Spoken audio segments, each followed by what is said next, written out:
Hello friends, स्वागत है आप सभी का मेरे यूट्यूब चैनल में। तो आज मैं आपको बताऊंगा कि आपने रीजनिंग के लिए कौन कौन से टॉपिक पढ़ने हैं, ठीक है। क्योंकि कई लोग मुझसे कमेंट बॉक्स में पूछ भी रहे थे, उनको थोड़ा रीजनिंग में डाउट है कि रीजनिंग किस टाइप की आएगी, ठीक है। तो रीजनिंग के लिए डिस्कस कर लेते हैं आपके सिलेबस, जो कलर का आपका सिलेबस है। इसमें आपकी रीजनिंग है 6 नंबर की, ठीक है। 6 नंबर में दोस्तों देखिए, 6 नंबर में उन्होंने उसने क्या दिया है, सामान्य बुद्धि परीक्षण के अंतर्गत आपकी बोधगम्यता पूछी जाएगी और तार्किक क्षमता है और गणितीय क्षमता इत्यादि का परीक्षण इसमें किया जाएगा। गणितीय क्षमता से आप ये मत सोच लेना कि इसमें मैथ्स वगैरह आएगी, ठीक है। मैथ्स वगैरह इसमें नहीं आएगी, नॉर्मल रीजनिंग आएगी, जैसे कि आयोग आपका पूछता ही आया है पिछले पेपर में, ठीक है। तो 6 नंबर की है, 6 नंबर के यहाँ से क्वेश्चन बनेंगे। मैं आपको बताता हूँ कि किस किस टाइप के यहाँ से क्वेश्चन आएंगे, ठीक है। तो देखिए दोस्तों, 6 नंबर की आपकी रीजनिंग है क्लर्क में, और रीजनिंग आपकी 6 नंबर की हो गई, ठीक है। सबसे पहला क्वेश्चन आता है देखिए सीरीज़ नंबर का, ठीक है। सीरीज़ नंबर के क्वेश्चन आपको आने चाहिए। सीरीज़ नंबर के देखिए मैंने टाइप भी लिखे यहाँ पे, किस किस टाइप से सीरीज़ नंबर के क्वेश्चन आपको, आप देख लेना कौन सा टाइप आपको नहीं आता है, ठीक है। जो आपका पहला टाइप आता है, इसमें आपको लुप्त पद ज्ञात करना होता है, ठीक है। एक सीरीज़ दी होगी आपको और लास्ट में क्वेश्चन मार्क बनाया होगा और यहाँ पे आपको लुप्त पद निकालना होगा। टाइप 2 इसमें आता है कि एक सीरीज़ दी होगी और बीच में एक गलत पद दिया होगा जो सीरीज़ में मतलब सही नहीं बैठता होगा, ठीक है। तो आपको क्वेश्चन पूछा जाएगा कि निम्न सीरीज में से कौन सा पद ऐसा है जो सुमेलित नहीं है, मतलब जो सीरीज में फिट नहीं बैठ रहा है। तो आपको बीच का वो असुमेलित पद आपको निकालना पड़ेगा, ठीक है। तीसरा क्वेश्चन इसमें आता है कि एक सीरीज़ दी होगी और वो एक पैटर्न फॉलो कर रही होगी, ठीक है। जैसे P12 है, C25 है, ये मैंने ऐसे ही बनाया है, ठीक है। इसमें पैटर्न फॉलो नहीं हो रहा है, मैंने अपने मन से बनाया है। तो ऐसे आपके पास एक क्वेश्चन आएगा, जैसे P12 C25 है, B9M C86 है, तो यहाँ से ये फॉलो हो रहा होगा।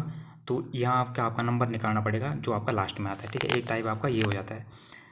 एक टाइप आपका ये आता है, जैसे सोनम को लिखते हैं NAMS, सोनम को लिखते हैं NMS, तो रवि को क्या लिखेंगे, ठीक है। तो इसमें आपको क्या करना होता है, इसमें आपको इससे इसका पैटर्न निकालना होता है कि ये कौन सा पैटर्न फॉलो कर रहा है। यानी इसमें जो लेटर्स हैं वो आपके प्लस में चल रहे हैं, माइनस में चल रहे हैं, रिवर्स में चल रहे हैं, तो सेम पैटर्न आपका यहाँ फॉलो होगा और यहाँ से आपका आंसर निकल जाएगा। अगला आपका क्वेश्चन है कि जैसे टाइप 5 बनता है इसमें, जैसे फायर को लिखते हैं ट्री, नमित को लिखते हैं रोहित, तो फैन को क्या लिखेंगे। तो ये आपकी बेसिक रीजनिंग कहते हैं इसको। इसमें आपका जो है, इससे इसका पैटर्न आपको नहीं निकालना होता है। इसमें आपको क्या निकालना होता है कि जैसे इसने फायर को ट्री लिखा है, तो इसका मतलब इसने एफ़ को लिखा है टी, ठीक है। तो यहाँ आपका एफ़ का कोड टी निकल जाएगा। और अब इसमें ए है, तो ए को इसने लिखा है ओ, ए को इसने क्या लिखा है ओ, ठीक है। ए को इसने ओ लिखा है तो ये ओ निकल जाएगा। और एन को इसने क्या लिखा है आर, ठीक है। तो ये आपका आर हो जाएगा। तो ये आपकी बेसिक रीजनिंग होती है, ये आपको यहाँ से निकालनी होती है। इसमें पैटर्न नहीं बनता है, इसमें आपको देखना होता है किसने एफ़ के लिए क्या लिखा है, ए के लिए क्या लिखा है, ठीक है। ये पैटर्न नंबर 5 था। एक इसमें रीजनिंग में पैटर्न नंबर 6 आता है, जैसे इस बार पटवारी के पेपर में भी पूछा था इस टाइप का कि जैसे 9 को इसने 18 बनाया है, तो आपको 15 को बनाना होता है क्या, 15 से यहाँ पे क्या बनेगा, ठीक है। एक आपका ये पैटर्न होता है इसमें। तो फिलहाल जो नंबर सीरीज़ थी उसमें आपके ये वाले पैटर्न बनते हैं। अगर आपको किसी पैटर्न में दिक्कत हो रही है तो आप उस पैटर्न को या तो यूट्यूब से देख लीजिए या आपके पास रीजनिंग की बुक होगी, ठीक है। इससे बाहर क्वेश्चन नहीं आता है क्योंकि 6 ही नंबर की है और ज़्यादा टफ नहीं पूछता है। सेकेंड आपका क्वेश्चन बनेगा काउंटिंग फिगर से, ठीक है। काउंटिंग फिगर में आपको देखिए त्रिभुज गिनने आना चाहिए। नंबर 1 आपको त्रिभुज गिनने आने चाहिए, ठीक है, जहाँ तक मेरा अनुमान है। तो काउंटिंग फिगर में दोस्तों आपको सबसे पहले त्रिभुज गिनने आने चाहिए, एक आयत गिनने आने चाहिए आपको, और वर्ग गिनने आने चाहिए, अगर यहाँ से क्वेश्चन बन जाता है तो, ठीक है। त्रिभुज गिनने में देखिए आपके पास फिगर कैसे आ सकती है, या तो आपके पास बेसिक सिंगल फिगर आएगी, उसके अंदर ही कुछ बना हुआ होगा, या फिर आपके पास जॉइंट फिगर आएगी, जैसे 3 डब्बे दे दिए जाएंगे और इसमें आपको त्रिभुज निकालने होंगे। या फिर आपके पास थोड़ा और डिफ़िकल्ट फिगर आ सकती है, 3 डिब्बे हैं उसमें लाइन्स ज़्यादा हैं, ठीक है। या फिर सिंगल ट्राइंगल आएगा, सिंगल ट्राइंगल आएगा, उस पर ऐसी वाली लाइनें खींच देगा, इससे निकाल सकते हो। या फिर आपके पास ये वाला ट्राइंगल आ सकता है, इसमें ऐसी वाली लाइनें खींची होंगी, इससे आपको ट्राइंगल निकालने होंगे। तो इतने फिगर की आप प्रैक्टिस कर लेना। सेकंड, इसमें आपको आयत गिनने आने चाहिए। जैसे आपके पास एक बॉक्स दिया होगा, ठीक है, एक बॉक्स दिया होगा और इससे पूछा जाएगा आपको कि इसमें कितने आयत हैं, या फिर सेम फिगर आता है और इसी से आपको वर्ग निकालने होते हैं। तो दोनों का थोड़ा पैटर्न अलग है, कैसे कैसे आयत निकालते हैं, कैसे वर्ग निकालते हैं। तो आयत निकालने और वर्ग निकालने आपको आने चाहिए। तीसरा आपका क्वेश्चन बनेगा सीटिंग अरेंजमेंट से क्वेश्चन बन सकता है। इसमें भी आपके एक तो गोलाकार घेरे में बैठे हुए इस टाइप का आता है, एक सीधी लाइन में बैठे हुए इस टाइप का आता है, ठीक है। एक सीधी लाइन में बैठे हुए और एक गोलाकार घेरे में बैठे हुए, यहाँ से क्वेश्चन बनता है।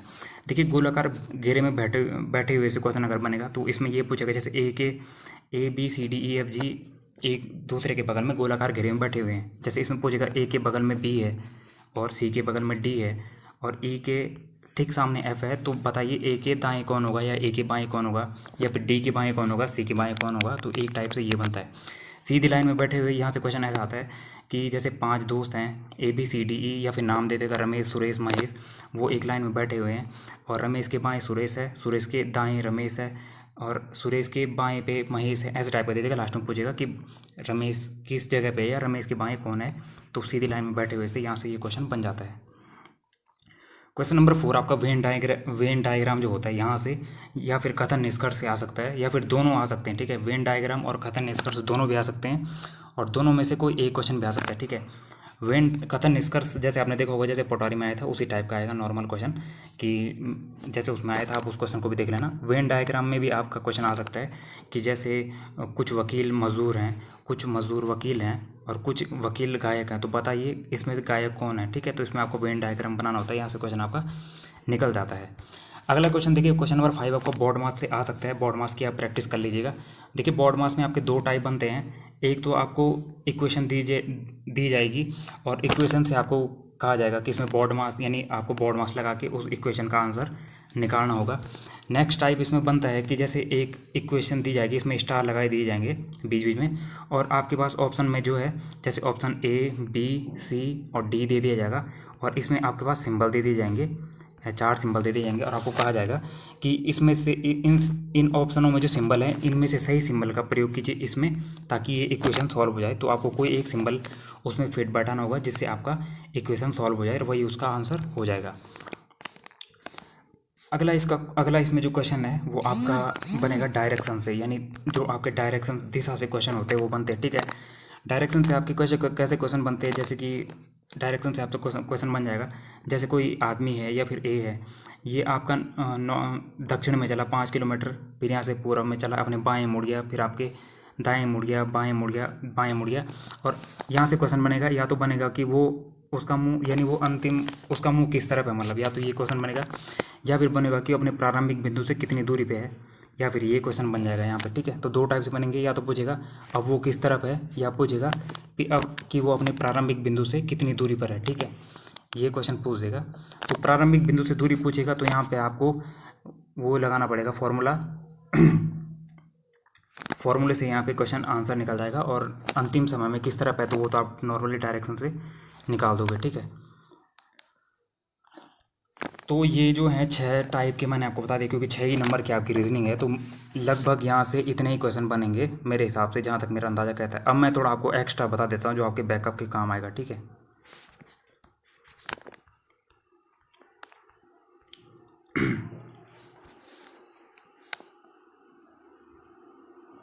तो दोस्तों ये है आपके लिए थोड़ा एक्स्ट्रा, ठीक है, जो क्वेश्चन अभी तक आए नहीं पेपर में, लेकिन आप इनकी प्रैक्टिस भी करके चले जाएगा, क्योंकि अगर ये क्वेश्चन आएगा तो ताकि आप जो है वहाँ पे तैयार हैं इसे करने के लिए, ठीक है।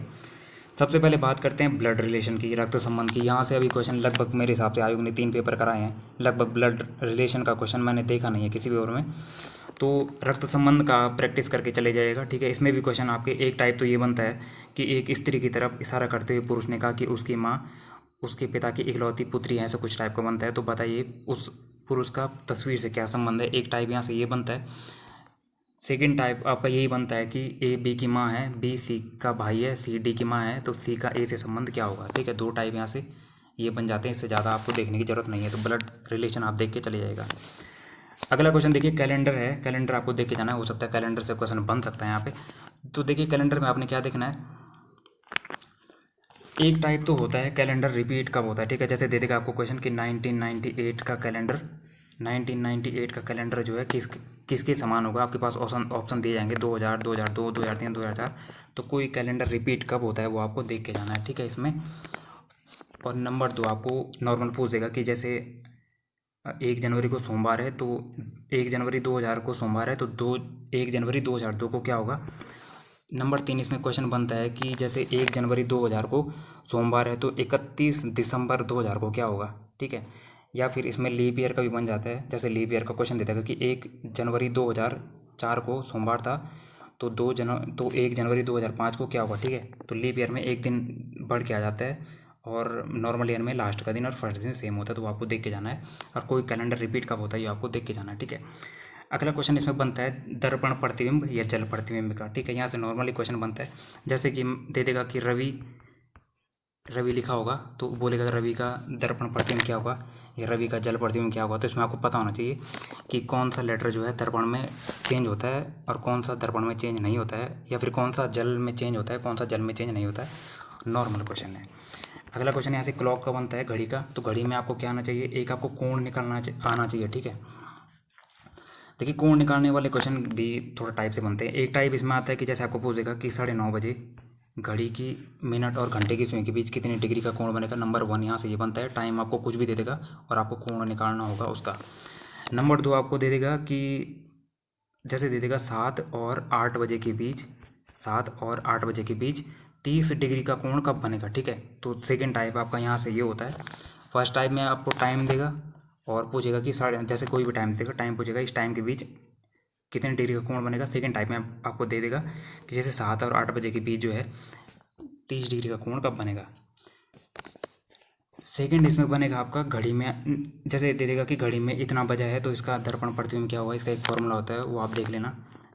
थर्ड इसमें बनेगा कि जैसे घड़ी में इतना बजा है तो उसका जल प्रतिबिंब क्या होगा, इसका भी फॉर्मूला होता है, ये भी आप देख लेना, ठीक है। अगला क्वेश्चन आपसे बनता है लुप्त पद का। लुप्त पद में आपको क्या होता है, या तो फिर चौकोर दिया होगा, इसमें आपको लुप्त पद निकालना है, या फिर आपको ये दिया होगा, इसमें आपको लुप्त पद निकालना है, या फिर तीन रो और 3 कॉलम का पैटर्न दिया होगा, इसमें आपको लुप्त पद निकालना है, या फिर आपको ये वाला पैटर्न दिया होगा जिसमें बहुत सारे होते हैं, ये इसमें आपको आमने सामने का पैटर्न देखना होता है, ठीक है। ये क्वेश्चन आपका बन जाएगा। एक आपका डाइस से बन सकता है इसमें क्वेश्चन। तो डाइस में देखिए, डाइस में क्या हो सकता है, डाइस में या तो 2 डाइस का क्वेश्चन आता है या फिर 3 डाइस का क्वेश्चन आता है, लेकिन होता वो एक ही फॉर्मूले से सॉल्व, ठीक है। इसमें आपको दे दिया जाएगा जैसे 2 डाइस दे दिए, दोनों पे आप उन्होंने जो है डिजिट लगा दिए और बोल दिया कि 2 के विपरीत क्या होगा, 2 के विपरीत आपका क्या होगा, ठीक है। तो इसमें भी आपको कॉमन चूज़ करना होता है। उसके बाद कॉमन से आप क्लॉकवाइज घूमते हैं। तो जैसे आपने कॉमन लिख दिया 4, तो 4 से आप क्लॉकवाइज घूमे, तो जैसे यहाँ पे 2 3, यहाँ पे आप ऐसे घूमोगे, जैसे यहाँ पे आप 3 4 घूमे तो ये आमने सामने के विपरीत अक्षर निकल जाते हैं अपने, ठीक है। तो ये आपके डाइस भी देख के चले जाना। डाइस में आपको ज़्यादा कुछ देखने की ज़रूरत नहीं है। देखिए डाइस के जो क्वेश्चन होते हैं इसमें 6 टाइप के क्वेश्चन बनते हैं, लेकिन इतने आपको देखने की ज़रूरत नहीं, इतना आपके पास टाइम नहीं है, क्योंकि इसमें ओपन डाइस के क्वेश्चन भी बनते हैं। तो ओपन डाइस हमारे पास आते नहीं है, वो आपका रेलवे बैंकिंग वगैरह में आता है, ठीक है। तो फिलहाल आपके यही इतने ही क्वेश्चन थे। अगर आप इतने ही क्वेश्चन रीजनिंग में देख के चले जाते हैं तो आपका काम बन जाएगा, ठीक है। होप करता हूँ आपको वीडियो अच्छी लगी होगी। मिलते हैं नेक्स्ट वीडियो में। Thank you.